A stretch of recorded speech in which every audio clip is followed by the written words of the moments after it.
Bom, nesse vídeo a biblioteca já está criada e nesse vídeo eu não vou criar mais nada, eu vou apenas dar uma olhada geral no que foi feito.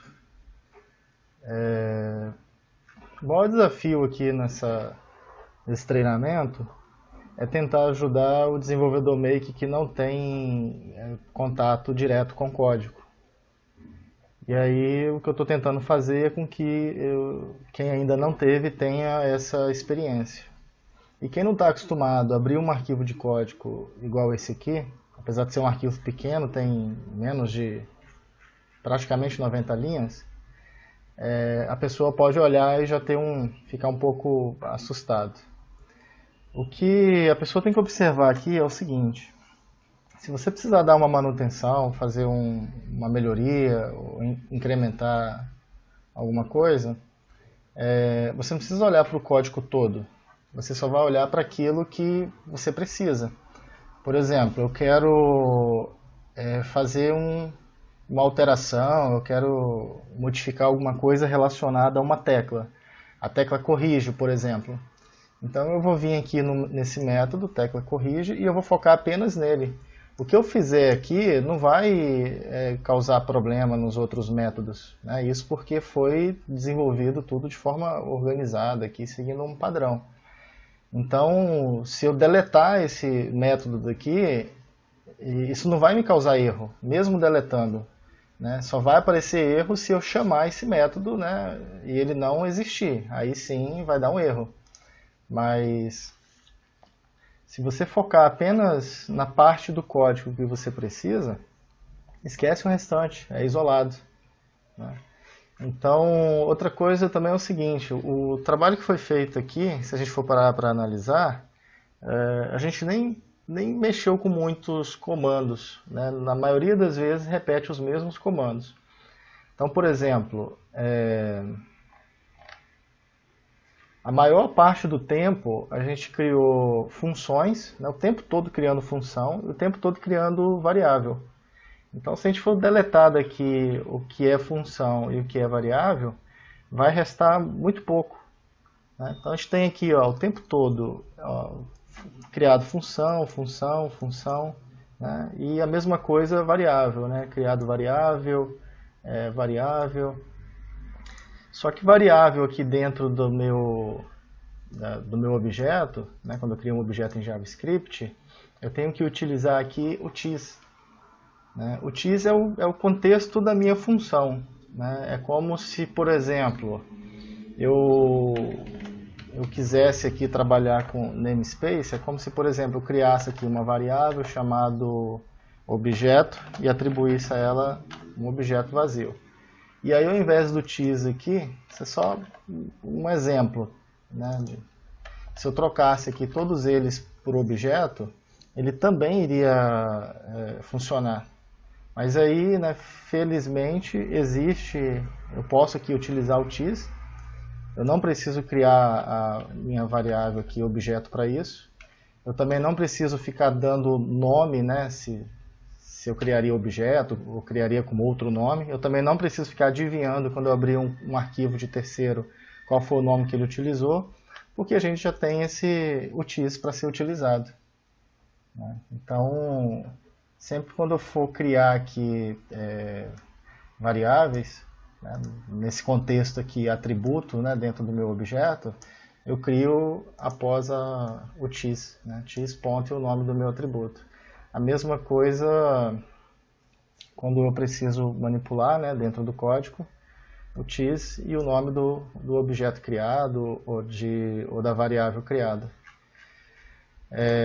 Então, se a gente for listar aqui o que foi visto durante a criação dessa biblioteca, a gente nem tem tanta coisa. Por exemplo, o que a gente viu aqui? Variáveis, né? A gente criou aqui algumas variáveis, a gente criou funções, depois a gente trabalhou aqui a criação de elemento, né? Documento, chamei o método aqui criação de elemento, e aqui a gente criou um elemento áudio, da mesma forma que cria aí um elemento botão, moldura, caixa de texto, lista, né? Nesse caso aqui a gente criou o elemento áudio, source, E aqui a gente chamou um método para poder anexar um elemento dentro do outro. Basicamente foi isso aí que a gente fez. Então a gente criou aqui, usou aqui o método para criar elemento e o método para anexar. A gente também trabalhou aqui com condições. A gente trabalhou aqui com o if else em alguns casos, né? If else. Eu usei aqui o console para mostrar algumas informações e também utilizei aqui concatenação, que é bem simples. Então a gente viu aqui console. Em alguns momentos eu usei console.log, outros eu usei console.info, outros eu usei console.erro. E tem mais alguns que a gente pode utilizar também. Eu também tenho aqui, aí a maioria aqui já começa a repetir, olha. Aqui eu estou chamando um método que foi criado, aqui eu estou chamando um array que foi criado e estou adicionando um novo número a esse array, um novo valor a esse array.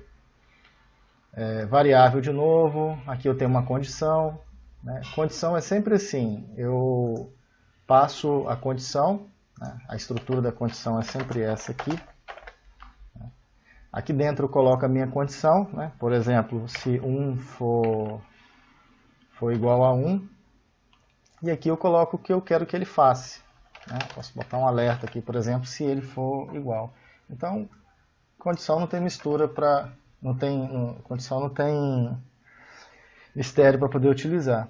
Nesse caso aqui, por exemplo, eu estou dizendo que se o meu candidato escolhido, né, aqui na minha lista de candidato, na posição que vai ser passada aqui, se ele for indefinido, ou seja, se ele não existir, eu quero que ele faça isso aqui. Né, uma mensagem no console. E novamente colocar o meu array de dígitos vazio. Se não, né, eu quero que ele mostre aqui o nome do candidato. Então, ó, seguindo aqui, o que mais a gente fez? A gente fez concatenação.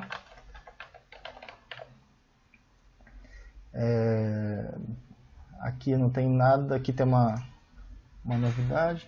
Bom, aqui a gente usou um método de array. Né? Eu peguei aqui um array de dígitos, né? Um array com vários dígitos, e chamei o método que percorre cada array.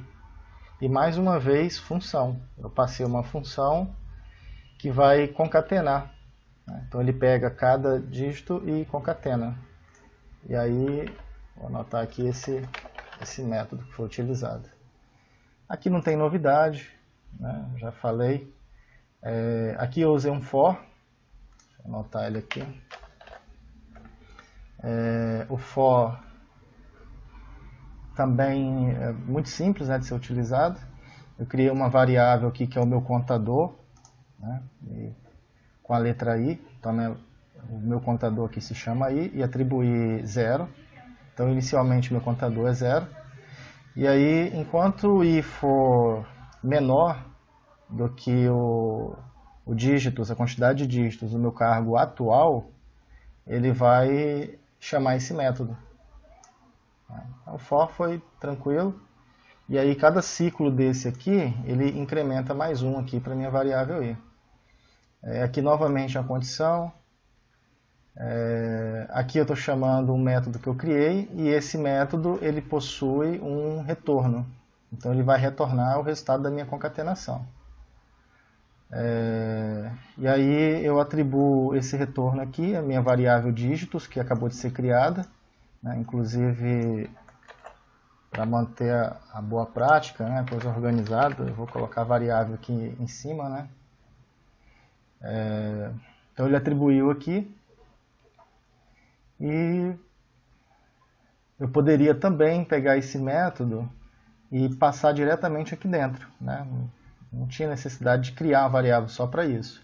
Eu só fiz isso mesmo para ficar mais fácil a leitura aqui do código. E aqui é tudo muito simples. Ó. Novamente eu falo que meu array de dígito é para ele ficar vazio. Aqui eu chamo o meu método control. também não tem nada de mistério. Esse método, o tempo todo ele está manipulando aqui o que foi criado, ó. Entendeu? O método que foi criado, um atributo que foi criado, um método que foi criado. Aqui dentro da minha condição, eu digo que se ele for o último cargo, né, da urna, ele vai chamar o som que finaliza, senão ele vai chamar o som que confirma. Ele só alterna, né, o tipo de som que ele vai emitir. E o adicionar voto é um dos mais simples que tem, né? Eu chamo aqui a lista de candidato, na posição que foi passada num parâmetro, atributo votos e incremento, né? Então ele vai adicionando aí mais um voto a cada vez que é chamado. Na apuração também é muito simples, né? Eu chamo o meu atributo que contém uma array de candidatos, ele percorre cada array e concatena para mim o cargo, o nome e a quantidade de votos. Por fim, não é normal, né, você colocar essas linhas aqui dentro da biblioteca, eu coloquei aqui só para facilitar os testes, mas depois a gente vai tirar e colocar em outro lugar. Por fim, eu criei uma variável aqui chamada urna e estou instanciando aqui um objeto, né, da minha classe urna. Estou passando aqui a minha lista de candidatos e de cargos que foi explicado no primeiro vídeo, né? E aí eu dou um start, né? Quando eu chamo o Ctrl aqui, a urna já se posiciona, já coloca o nome do primeiro candidato para eu poder entrar com o meu voto. Então, se a gente for olhar aqui, tudo que foi utilizado nesse arquivo, nesse código, se resume nisso aqui, ó. É pouca coisa mesmo que foi utilizado. A questão é que ele está repetindo, várias vezes ele repete a mesma coisa, né? Por diversas vezes repete a criação de variável, a chamada de método, percorrer um array, alterar o valor de um atributo, né? Então, assim, realmente, se a gente for parar para analisar, não tem muita coisa aqui não, tá? Deu para criar uma biblioteca utilizando poucos comandos, tá? Aqui tem um errinho, né? Deixa eu corrigir isso aqui. Aqui tem que ser tease. Eu passei ao invés de tease, eu passei o nome da variável, copiei do console e colei aqui e não alterei. Só não deu erro porque ele aqui estava a urna, né? E existe uma variável com o nome urna e acaba não dando problema. Mas se depois eu criasse, por exemplo, ao invés de urna, criasse urna 1, aqui iria dar um erro porque ele não iria encontrar urna 1. Então tem que deixar sempre tease para ele não ficar atrelado ao nome da variável. Ele vai ficar atrelado aqui ao contexto. Do mais, se eu tivesse desenvolvendo esse projeto, por exemplo, se alguém tivesse me contratado para desenvolver esse projeto, eu teria me preocupado aqui com os comentários, né? Eu teria feito aqui, por exemplo,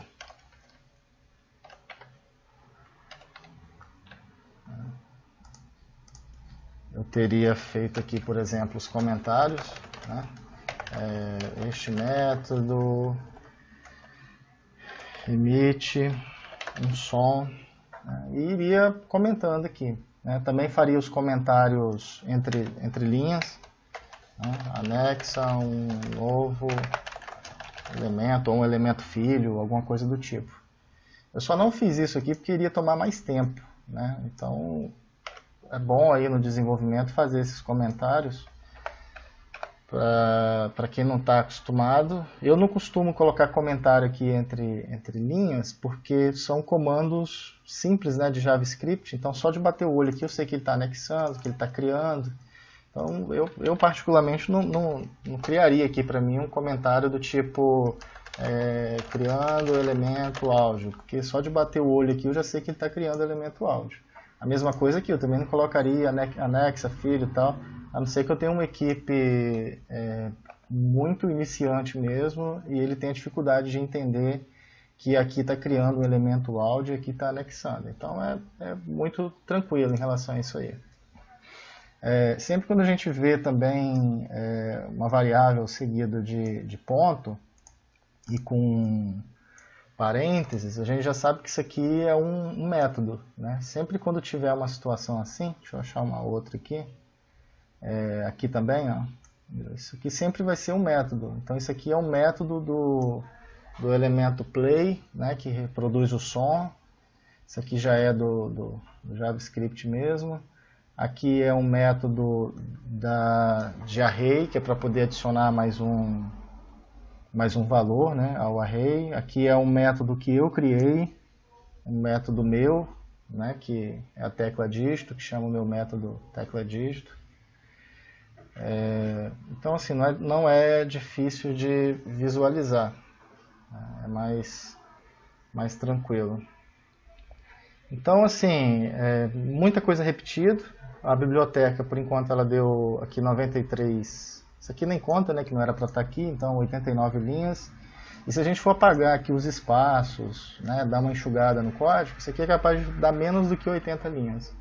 Então eu tive um trabalho aqui para criar a biblioteca, gastei mais ou menos 80 linhas, mas é uma biblioteca que eu posso aproveitar, né? Eu posso levar isso aqui para uma aplicação mobile, eu posso utilizar qualquer framework, né, jQuery, eu posso utilizar Bootstrap, qualquer coisa que ela é genérica, né, ela foi construída sem estar vinculada a nenhuma ferramenta, e daqui para frente que a gente vai construir a interface, e aí sim eu até poderia construir essa interface usando HTML puro, mas vai fugir o foco, né? O que a gente quer aqui é facilitar a vida do desenvolvedor Make. Então a gente vai utilizar Make para não precisar quebrar a cabeça com HTML e ver como que vai ser feita essa integração. Então esse vídeo foi só para mostrar que a maior parte do que a gente tem aqui é código repetido, né? E o que tem a aprender mesmo não deu aqui, ó, 2, 3, 4, 5, 6, 7, 8, 9, não deu nem 10 comandos, né? Se a gente for parar para analisar. Realmente é bem tranquilo. Eu estou pensando aí no futuro criar uma série de vídeos específico para JavaScript, né? E baseado no W3 Schools. Então pegar cada comando daquele e fazer um resumo, né, de como utilizar. E aí sim a gente estaria explorando o JavaScript, né, o máximo de funcionalidades possível de JavaScript. Aqui eu fiz isolado, eu só expliquei aquilo que foi necessário para utilizar na urna, né? Não fiquei, por exemplo, a gente não viu aqui while, né? Não viu porque não precisou utilizar, então eu só foquei naquilo que foi realmente necessário. E vamos lá agora começar os vídeos relacionados ao Make.